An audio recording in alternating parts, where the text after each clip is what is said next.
Et bonjour, j'espère que vous allez bien. Mais écoutez, dans cette vidéo, nous allons parler de celui-là qui fait des misères à tous les apiculteurs, du frelon asiatique, du piégeage, voir ce qui a fonctionné, pas fonctionné. Je lance l'intro et on se retrouve.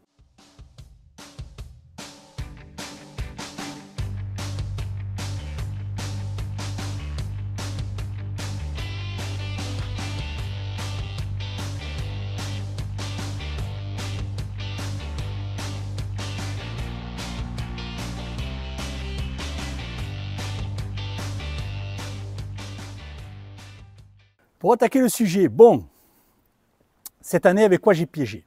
Alors, j'ai piégé avec deux types de matériel. Le premier, classique, hein, des bocaux, une croix pour que le frelon puisse rentrer à l'intérieur, et à l'intérieur, bien sûr, sirop de cassis, vin blanc, bière. D'accord? Un tiers. Voilà. Alors, bien sûr, on va me dire c'est pas sélectif, ça n'empêche pas, ou les abeilles sont repoussées par l'alcool. Mais là, il arrive que certaines rentrent.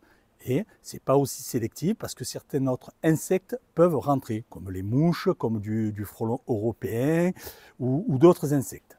Alors ça, je le sais très bien. Hein.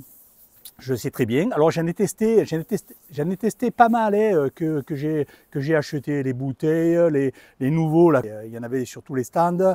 De toute façon, on se retrouve toujours avec un même problème, c'est c'est pas sélectif. Il n'y a pas que du frelon qui est piégé, mais de toute façon, on n'a pas d'autre solution aujourd'hui. Alors quand je parle de solution, entre parenthèses, c'est de dire qu'il nous faudrait vraiment une aide de l'État là-dessus en nous donnant l'autorisation de pouvoir nous servir des produits dans un protocole d'utilisation avec des durées, je ne sais pas du tout, ou que l'on puisse l'utiliser et réguler sur notre secteur le taux de frelons asiatiques. Alors je ne dis pas que je veux tuer tout, non, mais je parle bien de réguler. Il faut que nous, on puisse continuer à faire vivre nos abeilles. Alors là-dessus, je referme la parenthèse et je reviens à mon piégeage. Donc, je piège avec cette misture en début de saison, très tôt, dès que les beaux jours arrivent, donc ça peut être début février, même des fois plus tôt, ça dépend des années. Pourquoi? Pour piéger les gines. Alors sur le piégeage des gines, il y a deux écoles. Il y en a qui disent il ne faut pas piéger, il faut les laisser se battre, elles vont s'entretuer, et ce n'est pas toutes les gines qui font un nid. Ça, c'est la première des écoles. Deuxième des écoles, c'est on piège, et tout ce qui est attrapé en gine, c'est des gines supprimés, et si le frelon asiatique a moins, ce qui est déjà une bonne chose. Alors moi, je fais partie du deuxième cas, je piège. Je piège, alors je sais très bien que chaque gine que j'ai attrapé, ce n'est pas un nid de frelon asiatique qui est supprimé. J'estime, moi, c'est mon estimation, il n'y a rien d'officiel dans ce que je vais vous dire, mais j'estime que chaque fois que j'ai cette gine, j'ai supprimé un nid qui va être à portée de mes abeilles. Donc, si vous en avez attrapé 70, mais ça vous fait 10 nids de moins. 10 nids de moins, vous sauvez votre rucher. Alors, je ne dis pas que c'est la façon idéale à faire, mais moi, c'est celle que je pratique pour aider mes abeilles. Le piégeage, avec les bocaux, les bouteilles, ce que vous voulez, avec des pièges, où vous mettez dedans un appât pour rattirer les frelons asiatiques. Alors je ne dis pas que le meilleur appât, c'est celui que j'utilise, hein. Loin de là. Il y en a plein d'autres. Il y a des régions, ils vont vous dire avec du cidre, c'est fantastique, etc. Donc, testez et trouvez celui-là qui correspond peut-être à votre point géographique, je sais pas, mais qui fonctionne. Voilà. Donc moi, ce que j'utilise fonctionne chez moi. Je ne vais pas vous dire que c'est mieux que d'enlever peut-être du cidre que vous mettez, que vous avez de très bons résultats, et qu'avec le mien, vous n'aurez pas de bons résultats. Par contre, suivant où vous le placez dans votre rucher, le résultat, il change de tout, hein. Il change de tout. Donc, n'hésitez pas à trouver les bons endroits, parce que vous verrez, quand vous en mettez plusieurs, il y a des endroits, ils se remplissent, il y a des endroits, ça ne bouge pas. Il y en a 2, 3 dedans, et puis ça ne bouge pas, et d'autres, vous remplissez des pots. Donc, ce piégeage marche sur une période de l'année. Alors, en début d'année, il fonctionne, parce que les gines, pour rappel, pour ceux qui ne connaissent pas, c'est les reines fondatrices, c'est les reines frelons asiatiques qui vont construire un nid toutes seules, qui vont pondre. Le nid va se développer et après on va être infesté. Donc en début de saison, elles cherchent du sucre pour reprendre de la force. Donc ce piégeage fonctionne bien en début de saison.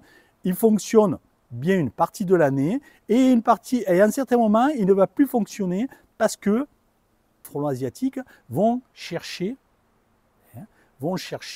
des protéines pour nourrir les larves. Alors là, vos pièges deviennent inefficaces, hormis de changer votre appât et de mettre quelque chose à base de protéines. Moi, ça, après, à base de protéines, je ne le fais pas. J'ai essayé du poisson, de la viande, mais alors, ça pourrit, ça sent mauvais. Avec les canicules, tous les jours, il faut en mettre.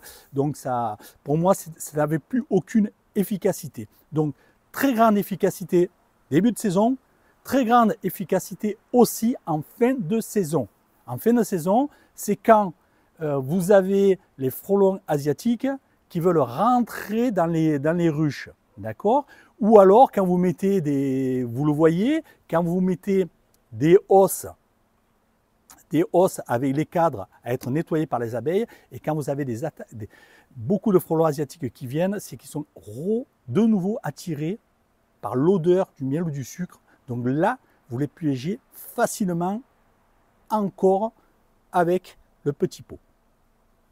D'ailleurs, la preuve, hein, on est après la mi-novembre et regardez ce qu'il y a. Et ce n'est pas le seul, hein, parce que moi, j'en mets sur un rucher, j'en mets une dizaine. Hein, je ne fais pas ça par dose homéopathique. Hein. Et il y en a qui se remplissent, il y en a qui ne se remplissent pas, ce que je vous disais, suivant les endroits. Donc, moi, en règle générale, comme c'est ouvert pour pas que l'eau puisse rentrer à l'intérieur, comme mes ruches sont surélevées, je le mets sous une ruche pour que ce soit abrité quand il pleut. Et je le mets à un endroit où il y a du soleil. Alors, est-ce que c'est avec le soleil, l'odeur se diffuse mieux? Je ne sais pas. Je ne pourrais pas vous dire, mais je trouve que le résultat est meilleur. Ce piège-là, hein, cet appât, parce que ce n'est pas uniquement de le mettre dans un bocal avec le bouchon, hein, dans les bouteilles, etc. Ça fonctionne de la même façon. Comme tous ces pièges, ça c'est limite. C'est éphémère, ça marche un moment, ça ne marche plus à l'autre. Alors d'aller les piéger quand vous les êtes sur les hausses, c'est la fin de saison, c'est que déjà vous êtes infesté. Donc le piégeage, il est trop tardif. D'accord? Il faut le faire en début de saison pour limiter la prédation sur votre rucher. Donc moi, je vous le redis, le premier que je mets en place, c'est les bouteilles. Ensuite, j'ai fait un test sur cette année, je les ai achetés l'année dernière. Alors pour tous ceux qui parlent de placement, tout ça, s'ils veulent les factures, hein, je leur communique, mais ils me font le chèque de ce que j'ai payé. Hein. Ça sera beaucoup plus simple. Quand c'est un produit, que c'est un placement, c'est uniquement, là je fais une petite parenthèse, c'est avec la société Vevor qui me passe gracieusement du matériel pour tester dans tout ce qui peut être utilisable en apiculture. Maintenant, ceux qui ne veulent pas le regarder, allez voir une autre chaîne, ça ne me dérange pas du tout. Mais par contre, ça intéresse beaucoup de monde parce que dans les commentaires, les râleurs sont quand même très limités. Ça ne représente pas grand-chose. Donc ça serait sympa d'aller râler sur notre chaîne. Voilà, là-dessus, hop, je referme ma parenthèse. Donc, moi, j'utilise des harpes. Alors, pourquoi je suis passé à l'utilisation des harpes? Parce que tout a ses limites. Quand vous avez 3 ruches, de passer des journées entières à y taper dessus, quand vous avez 400 ou 1000, vous ne pouvez pas le faire. Ce n'est pas possible. On ne peut pas être devant ces ruches en permanence. Donc, il a fallu que je trouve une autre solution. Et la solution, pour moi, ça a été de faire un essai avec des harpes. Alors, Vous allez me dire pourquoi avoir travaillé avec la marque 100V et pas avoir travaillé avec une autre marque ou une marque française. Tout simplement parce que j'avais reçu des informations d'une personne qui regarde ma chaîne sur ce type de produit. Il en était content et lui avait fait des recherches que moi j'ai approfondi après par la suite et je n'ai pas trouvé de produit à un prix équivalent de ceux que j'ai pris chez 100V. Donc c'est pour ça que j'ai travaillé avec la société 100V. Alors peut-être que maintenant il y a mieux et moins cher ailleurs. C'est possible, je ne sais pas, je ne passe pas ma journée à chercher aussi des produits. Donc l'avantage de la harpe, c'est que la harpe vous évite d'être devant vos ruches en train de faire du Babington, même si ça fait du bien, même si ça libère, qu'on se fait un plaisir de tuer du frelon asiatique. Je pense que tout le monde a autre chose à en faire et quand il part en vacances, il est plus heureux de retrouver ces ruches en bonne santé que ces ruches qui ont été complètement vidées par le frelon asiatique. Donc là-dessus, on en a déjà parlé, je vous ai déjà présenté le matériel de ce que j'avais pris. Maintenant, je vais en faire le bilan complet après l'utilisation d'une saison et la vie que ça a eu sur le rucher. Donc à l'écran, une harpe qui fait 80 de large, d'accord, avec un bac à eau, donc c'est une harpe à eau. Le système Diana, qui lui fonctionne aussi avec de l'eau. Donc ce matériel, là j'ai devant moi la harpe à eau et le système Diana fonctionne bien. Par contre, je leur trouve un très gros défaut, c'est l'eau. Alors pourquoi c'est un défaut? Parce qu'il faut remettre de l'eau dans les bacs et pendant les canicules, c'est quand même quelque chose qui vous prend du temps. Il faut aller à vos ruchers, remplir, mettre du produit vaisselle pour pas que quand le frelon tombe dedans, puisse de nouveau s'envoler. Mais comme vous mettez de l'eau avec du produit vaisselle, si vous avez des abeilles qui malheureusement tombent dans l'eau, elles vont mourir aussi. Donc ça fait aussi du dégât au niveau des abeilles, même si c'est moindre, même si on le rapporte au nombre d'abeilles qui sont mangées par les frelons par jour, mais c'est quelque chose qui me gêne. Et aussi l'odeur qu'il y a, il vous faut vider vos bacs régulièrement et les nettoyer avec une éponge parce que ça dégage une odeur forte, des insectes qui sont morts, qui pourrissent à l'intérieur de l'eau, entre guillemets, qui pourrissent. Et vous avez des abeilles qui vont aller y boire et qui arrivent à se noyer quand même dedans. Donc, ce système, pour moi, ne me convient pas pour les problèmes que je viens de vous donner. Alors, qu'est-ce que j'utilise? Donc voilà, après utilisation, regardez comment ça fonctionne. Ce que moi je préfère, c'est ces deux modèles. Donc, hop, c'est juste pour que j'ai ça en face de moi pour vous expliquer. Donc voilà. Donc ça c'est la harpe qui est en 80. Vous avez en 60 ou en 80. Alors c'est les largeurs, d'accord? 60 elle est plus étroite. La hauteur sera toujours la même. Et ça c'est un autre modèle. Alors je ne sais plus comment il appelle parce que suivant la traduction, on a des traductions différentes des Infector. Voilà, je ne sais plus trop comment il appelle. C'est différent, mais ça je vous l'avais déjà présenté. Alors pour les nouveaux qui regardent ma chaîne, juste pour le principe, une harpe, vous avez chaque fois un câble qui descend, d'accord, avec un espacement pour que les abeilles puissent passer et ne puissent pas être électrocutées. Elles ne sont pas électrocutées, d'accord. Par contre, s'il y a une aile qui touche le câble, elle ne va pas mourir, mais elle va tomber. Donc si c'est de l'eau, elle tombe dans l'eau, malheureusement, c'est fini pour elle. Ici, dans ce modèle, on a un câble sur l'arrière et un câble sur l'avant, d'accord, chaque fois.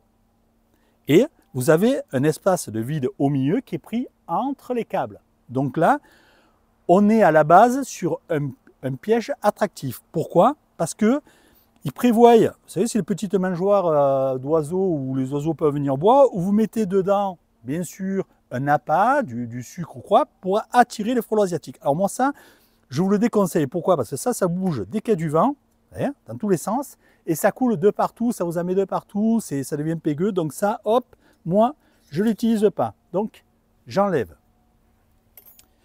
Sur le bas, au milieu, vous avez deux supports.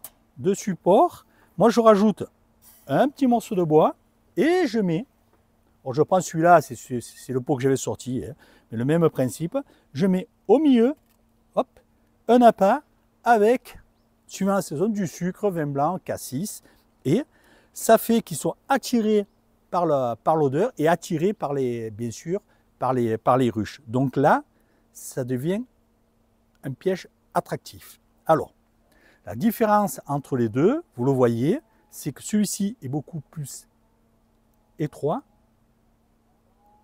et moins haut.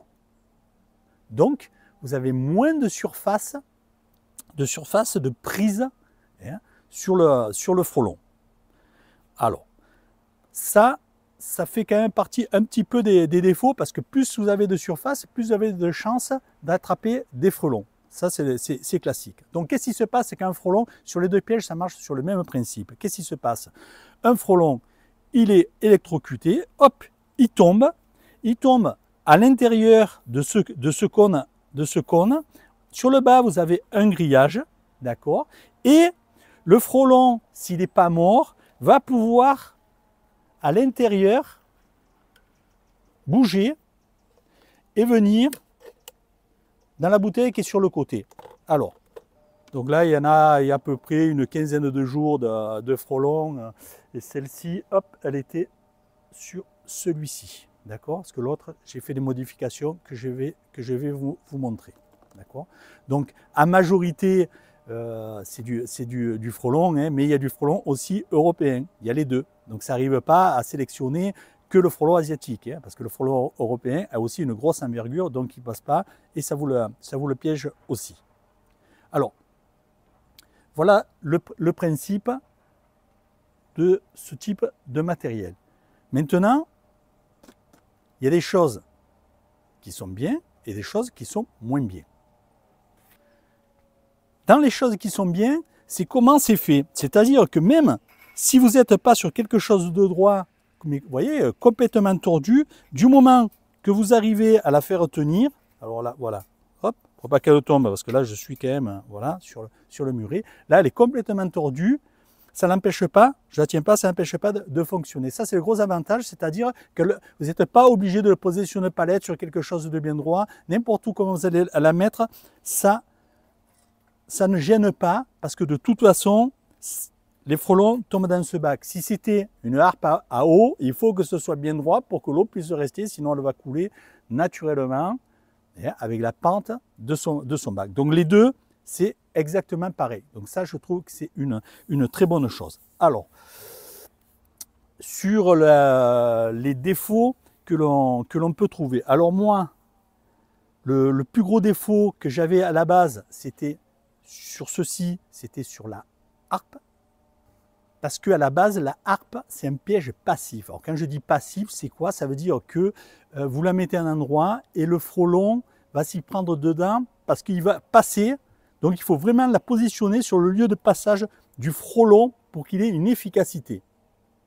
Du moment qu'il est attractif, comme le second que je vous ai montré, qu'on peut y mettre du sirop ou quoi que ce soit, ou n'importe, vous mettez des protéines, l'odeur va aussi les attirer. Donc, lieu de passage plus un appât, il devient attractif. Et là, ils ont fait une modification redoutable. Donc, je vous montre, hop, je me mets voilà, sur le jaune, comme ça vous voyez bien. Ce sont des petites billes que l'on met sur la harpe. Alors moi, au début, je ne vais pas vous cacher que ça m'a fait bien rire, hein, parce que j'étais persuadé que ça servait à rien, c'était un coup marketing, et j'achète pas. Bon, je dis, allez, on va essayer. Donc, je n'avais pas pris pour toutes, j'en ai pris pour quelques-unes pour pouvoir faire un essai, et c'est vraiment efficace. Vous verrez les frelons attaquer les billes, c'est impressionnant. Alors, je ne sais pas si pour eux c'est une abeille ou un autre insecte, je ne sais pas du tout, mais il attaque. Fait que vous voyez un frelon qui vole, puis d'un seul coup, pof, il plonge dessus et il se fait griller. Alors, depuis que la harpe a ses billes, elle devient aussi hein, quelque chose qui n'est pas passif mais actif. Elle attire le frelon, donc elle rentre aussi avec ses doubles utilités. Alors, la différence entre les deux, ça va être le prix, ça va être la grandeur qui est différente, et quand même un des avantages de l'autre modèle, je vous le remonte à l'écran, c'est que vous pouvez piéger facilement les gines en mettant au centre un appât sucré en début de saison que vous ne pourrez pas faire avec la harpe classique, et je ne sais pas si les gines sont attirés pour aller attaquer ces billes noires, parce que je les ai eues après le passage des gines. Vous avez à l'écran, hein, vous voyez, des frelons qui ont attaqué, regardez, ils sont complètement grillés. Hein. Hop, je jette en bas. Là, il y en a un autre. Donc ici, un morceau. Ça les détruit complètement. Hein. Alors, les points faibles, c'est quoi? Pour moi, en premier lieu, c'est les bouteilles. Pourquoi? Parce que, comme je vous ai expliqué, une abeille peut toucher un câble, tomber à l'intérieur du cône et se faire piéger sur le bas et venir dans la bouteille. Une fois qu'elle est dans la bouteille, elle ne pourra plus en sortir. Il n'y a rien de prévu pour. Alors là-dessus, j'ai apporté une modification. Donc voilà, je suis parti sur une bouteille qui est livrée avec, mais vous pouvez le faire avec n'importe quoi, un bidon de 5 litres, une bouteille, il suffit que vous fassiez de faire une ouverture pour que le cône puisse s'emboîter dedans et ça fonctionne bien. Hein. Donc voilà, ce que j'ai fait, c'est que j'ai fait une découpe, j'ai mis un morceau de grille à reine que j'ai fait tenir avec du fil de fer. Et là maintenant, quand c'est en place, les abeilles qui sont piégées viennent et peuvent ressortir, vous mettez la grille par le haut. Ça fait qu'il n'y a aucun souci. Après, bien sûr, quand il pleut, l'eau va rentrer dedans. Alors, pour que l'eau s'écoule, de l'autre côté sur le bas, vous faites des petits trous pour pas que l'eau reste à l'intérieur. C'est juste pour aider l'écoulement de l'eau, pour éviter qu'après ça pourrisse et ça sente mauvais à l'intérieur. C'est uniquement pour ça. Donc voilà. Donc ça, c'est la première modification que je vous conseille de faire, parce que vos abeilles vont pouvoir ressortir facilement et vous n'aurez pas, ou très peu, pas ça n'existe pas, mais vous aurez très peu de pertes d'abeilles dans votre piège. Alors le deuxième point à surveiller, mais pendant la saison, j'ai pas eu le problème, mais certains ont dû l'avoir, hein, c'est sur la tension des câbles, parce qu'à force de faire des coups électriques entre deux câbles quand il y a un frelon, ça peut arriver, et ça arrive, que vos cadres, bien sûr, se détendent. Donc, moi j'ai trouvé deux façons pour les retendre, hein, sans changer le câble chaque fois. Et le premier, c'est tout simplement, hein, avec ce que vous servez pour vos cadres, hein, vos cadres intérieurs sur vos cordes à piano, pour les tendre, et bien vous faites la même chose, hein, sur la harpe ou l'autre modèle. Alors, je vous montre, hein, comme vous avez le ressort qui est sur le haut, quand vous les retendez avec la pince, vous le faites en remontant, comme ceci. Voilà. Là, j'ai retendu mon câble, ça a bien fonctionné. Parce que si vous le faites en sens inverse, tout simplement, vous allez tirer sur le ressort, mais vous n'allez pas arriver à le tendre. Donc ça, c'est une des techniques. La seconde, je sors mon câble du bas. Donc, j'appuie, hop, je le descends, je le fais passer par le centre, par là où je dois le faire passer. Et maintenant, coulisser, voilà. Et là, on se retrouve avec le nœud, hein, qui empêche que le câble sorte de son logement. Donc là, je vais rajouter tout simplement un plomb de pêche. Je le mets à la distance qui me semble nécessaire pour que le câble soit assez tendu. Voilà, comme ceci. Il est ici. Je remets en place, hop, et je le remets dans son logement. Je le fais passer, voilà, je le remonte. et mon câble. Alors j'ai pas eu d'autres soucis particuliers, les panneaux électriques, pas de soucis, les boîtiers électroniques, pas de soucis. C'est plutôt fiable, ça n'a pas rouillé, j'ai pas eu de casse de câble, mais certains ont dû en avoir, ça j'en suis persuadé. Par contre, même quand vous avez un câble qui casse, la harpe continue à fonctionner sur le restant. D'accord? C'est-à-dire que si vous en cassez un là, ça marche devant et ça marche après aussi. Il n'y a que le câble qui est cassé qui ne fonctionne pas, parce que c'est une tablette en gros qui ramène bien le courant de partout. D'accord? C'est pas le même câble qui fait tout le chemin. Donc, hop, celle-ci, je la mets de côté. Et maintenant, j'ai pris l'autre modèle parce que le système de câble et de positionnement sur le bas est complètement différent. D'accord? Donc ici, sur le bas, on se retrouve avec, je ne sais pas comment ça s'appelle exactement, mais moi je vais dire, c'est une sorte de punaise. Hein. Voilà, c'est comme ceci. Hein. Alors ça, vous en trouvez sur n'importe quel site Amazon, vous en trouvez sur AliExpress, vous en trouvez de partout. Hein. D'accord? C'est ceux qui vous tiennent votre câble. Et ça arrive que les câbles, ici, que la partie plastique, en chauffant, arrive à fondre. Donc comme vous pouvez le voir, celle-ci a commencé à fondre, donc je vais la changer pour être prêt pour l'année prochaine. Donc c'est très simple, hein. On défait la corde à piano, on change et on la remet, donc il y en a pour 2 minutes. Hein. Donc voilà en gros les défauts, les entretiens que j'ai trouvés qui avaient à faire sur ce type de matériel. Hein. Il y a peut-être quelque chose d'autre que des utilisateurs comme moi ont eu sûrement d'autres problèmes. Ça, je n'ai pas eu tous les problèmes qui existent et heureusement, hein. Mais j'en suis vraiment content. Alors là-dessus, c'est pareil, c'est suivant comment vous l'installez que vous allez augmenter votre résultat. Il peut être très mauvais comme très bon. Comme vous pouvez faire beaucoup de pertes d'abeilles en fonction de où vous le mettez. Alors ça, on le verra dans un autre épisode parce que je suis en train de faire un nouveau rucher. Je vais essayer de vraiment l'adapter pour ce type de matériel pour qu'il soit le plus efficace possible, luttant contre le frelon et en protégeant au mieux mes abeilles et sans aller tuer des abeilles. D'accord? Parce que suivant ce qu'on fait, on peut s'apercevoir qu'on a un effet domino et moi je l'ai eu parce que c'est moi qui fais des bêtises. Hein. J'ai fait des bêtises parce que comme j'utilise, je fais des tests, ça fonctionne pas. Donc je pouvais vous donner des choses que moi j'ai pu voir parce que je l'ai fait, c'était bien ou mauvais, parce qu'il y a aussi quand même du mauvais. Juste le dernier point. Là, je ne les ai pas prises, qui sont dans le garage, je les ai rentrées, je les ai nettoyées. C'est les panneaux solaires. Les panneaux solaires, on me demande toujours quel modèle prendre, etc. Je vais vous le mettre à l'écran. Il y a un panneau qui est le plus petit, qui coûte je ne sais plus combien. Vous pouvez faire marcher avec 5 harpes. D'accord ?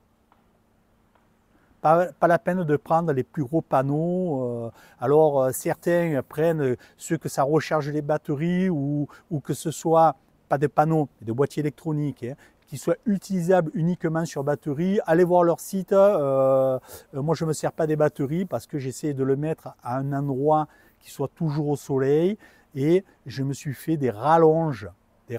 C'est très simpliste à faire. Hein. Vous achetez du câble sur Internet et vous achetez les mêmes broches de connectiques. Hein. Vous pouvez les acheter, c'est par 10 ou par 20 que je les achète moi. Pareil sur Internet, c'est le même modèle. C'est vraiment facile à faire et vous pouvez les amener où vous voulez avec vos rallonges. Hein. Donc, ou sinon, je vous mettrai aussi les photos et les liens pour ceux qui veulent le prendre directement, qui ne veulent pas s'embêter, directement sur le site. Bon, moi, je me sers chez Samvé. Après, si vous servez ailleurs, allez voir sur le site de là où vous servez pour être sûr d'avoir les bonnes connectiques. Je ne voudrais pas vous faire acheter quelque chose qui ne correspond pas à votre matériel que vous utilisez. Donc, le bilan final sur le système harpe et désinfecteur à sec, avec récupérateur dans les bouteilles, là, je suis partant à 100%. Sur tout ce qui est à eau, pour moi, ça ne me convient pas. Je vous ai dit pourquoi. Et ceux qui sont à sec, mais qui ne récupèrent pas dans un bac, ça va dans une bouteille, pareil, ça ne me convient pas, parce que là, il y en a beaucoup de frelons qui arrivent à repartir. Donc maintenant, faites votre choix. Le bilan est fait. Et on fera un épisode uniquement sur comment les installer sur un rucher. Mais voilà, écoutez, on va s'arrêter là, on ne va pas en dire plus. Hein. Chacun est libre de faire son propre bilan. Hein. Donc, je vous donne rendez-vous normalement semaine prochaine pour un nouvel épisode. Et puis, passez une très bonne semaine. Ciao, ciao.